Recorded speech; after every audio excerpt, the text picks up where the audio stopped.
semua keterangan yang tadi mengenai rekening, baik setoran ke Rifki Agereno, dia membantah. Apalagi Rifki Agereno yang sidang terdahulu dihadirkan, dia juga mengatakan tidak kenal Pak Lukas, tidak pernah menerima setoran dari Pak Lukas. Kok tiba-tiba muncul ada slip setoran dari Pak Lukas ke Rifki Agereno.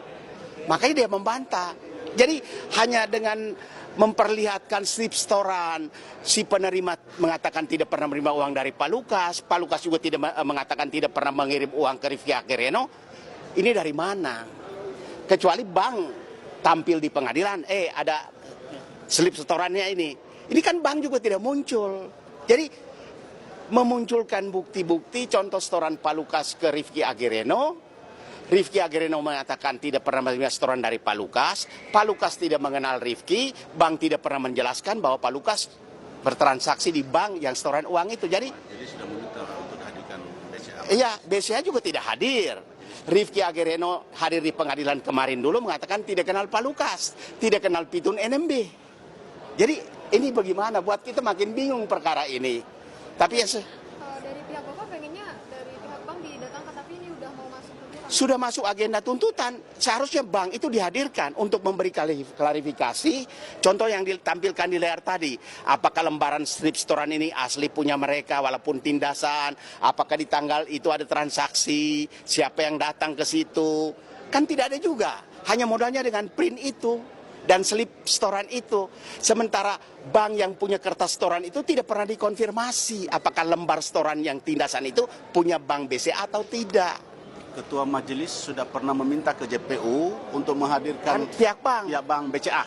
Tapi untuk mengkonfirmasi resmi diminta oleh majelis. Masalahnya begini, ditunjukkan tadi itu slip setoran dari Pak Lukas ke Rifki Agereno. Rifki mengatakan tidak mengenal Pak Lukas.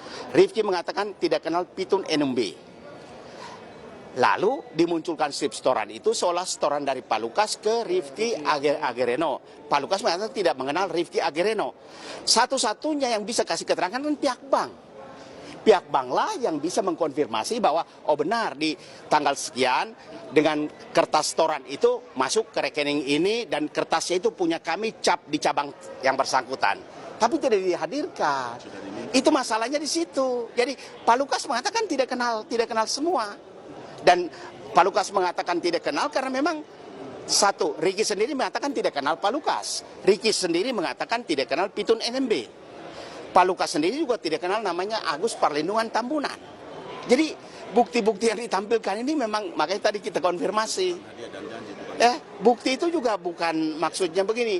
Kertas kalau kita datang ke bank BCA kan kita dapat yang tindasannya itu kan. Seharusnya bank itu ditanya. Apakah kertas itu punya cabang yang bersangkutan atau tidak? Karena ada nomor serinya toh.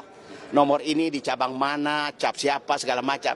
Kan tidak dihadirkan. Hanya selembar kertas yang istilahnya ya informasi awal yang masih harus divalidasi. Begitu ya. Terkait dengan aliran dana yang dari Riyatono Laka itu benar Pak ya? Oh enggak. Uang 1 miliar itu uangnya Pak Lukas. Menurut keterangan Riyatono Laka sendiri. Suruh ambil di rumah negara untuk store ke rekening karena Pak Lukas sedang di Jakarta berobat karena COVID. Waktu itu kan Papua lockdown. Gitu loh. Itu kejadiannya seperti itu. Terkait dengan pemilikan hotel itu Pak kemarin? Hotel Angkasa tadi diperlihatkan suratnya. Sertifikatnya nama Riyatono Laka. Dan Pak Lukas tidak pernah tahu hotel itu. Gitu loh. Jadi tuduhannya ada 3. Menerima gratifikasi 1 miliar dari Riyatono Laka sudah confirm. Riyatono Laka menjelaskan bahwa itu uang Pak Lukas. Pak Lukas membenarkan itu uang dia. Itu 1. Hotel Angkasa, Pak Lukas membantah bukan hotel dia. Riyatono Laka mengakui bahwa itu hotel dia. Dan berdasarkan bukti-bukti. Bukti-bukti terdiri dari apa? Tawar-menawar dengan penjualnya. Penjualnya namanya Ibu Hindom. Anaknya Gubernur Papua terdahulu Pak Ishak Hindom. Dari transaksi jual beli, jadi sertifikat semua nama Riyatono Laka, IMB Riyatono Laka untuk hotel itu. Lalu yang ketiga, dakwaan ketiga mengenai uang 10 miliar dari Riyatono Laka.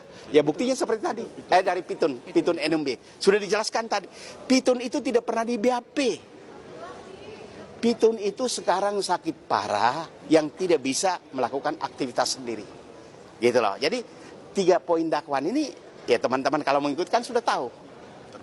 Terbantahkan semua, termasuk bukti setoran yang tadi baru diperlihatkan. Setoran Pak Lukas 2 miliar ke Rifki Agereno. Rifki juga tidak kenal Pak Lukas tidak kenal dia.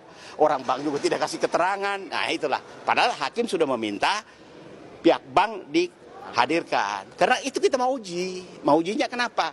Apakah di tanggal itu yang disebutkan itu benar ada setoran? Kan bisa terlacak semua, kan penyetoran di atas 100 aja juga kita catat kok. Setoran uang apa segala macam. Nah, begitu ya. Jadwal sidang selanjutnya? Hari Rabu pembacaan tuntutan.